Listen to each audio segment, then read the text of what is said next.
বিগত বছরের তুলনায় ফরিদপুরে এই বছর পাটের ফলন ভালো হলেও মৌসুমের শুরুতেই দেখা দিয়েছে শ্রমিক সংকট। অন্যদিকে কৃষকেরা বাজারে পাচ্ছে না পাটের ন্যায্য দাম। লাভের আশায় পাট চাষ করে এবারও লোকসানের শঙ্কায় দিন পার করছেন কৃষকরা।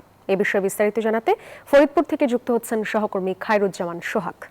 সোহাগ, উৎপাদন খরচ কেমন হয়েছে আর কৃষি বিভাগ থেকে কোনো সহযোগিতা করা হয়েছে কিনা? ধন্যবাদ সাদিয়া। আপনি জানেন যে দেশের মোট চাহিদার 70% পাট ফরিদপুরে উৎপাদন হয়ে থাকে, আর এবছরে কিন্তু আমরা দেখতে পেয়েছি যে লক্ষ্যমাত্রা ছাড়িয়েও পাট আবাদ করেছেন কৃষকেরা। আর এই এখন চলছে পাট বাছাই এবং পাট কাটার মৌসুম, আর এই মৌসুমে আমরা দেখতে পাচ্ছি যে শ্রমিক সংকটে দেখা দিয়েছে। এই শ্রমিক সংকটের কারণে কিন্তু সময় মতো কৃষকেরা পাট তারা কাটতেও পারছেন না এবং পাট আশও ছাড়াতে পারছে না, এমনটাই কিন্তু আমরা দেখতে পাচ্ছি।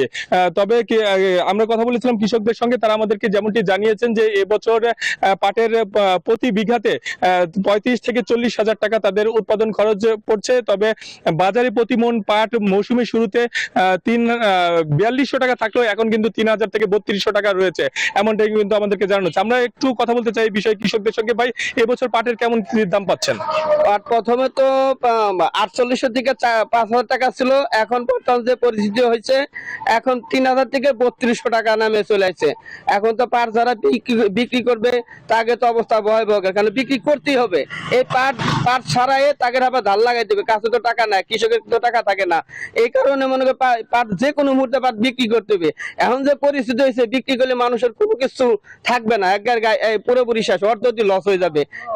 ধন্যবাদ আপনাকে। আপনি শুনতে পাচ্ছিলেন কৃষক যারা রয়েছে তারা বলছেন যে এবছর পাটের যে খরচ হয়েছে উৎপাদন খরচ, তারা কিন্তু সেই পরিমাণ দাম পাচ্ছে না, যার কারণে কিন্তু তারা লোকসানের মধ্যে পড়ছেন। আমরা কথা বলেছিলাম কৃষি বিভাগের সঙ্গে, তারা আমাদেরকে যেমনটি জানিয়েছেন যে এবছর পাটের ফলন ভালো হয়েছে, তারা যদি সংরক্ষণ ভালো মতন করতে পারে, একবারে যদি বাজারে জাত না করে ধীরে ধীরে করতে পারলে সেই ক্ষেত্রে কিন্তু তারা পাটে লাভবান হবেন, এমনটা কিন্তু আমাদেরকে জানানো হয়েছে। তো এই ছিল আমার কাছে পাট আবাদের সর্বশেষ সংবাদ।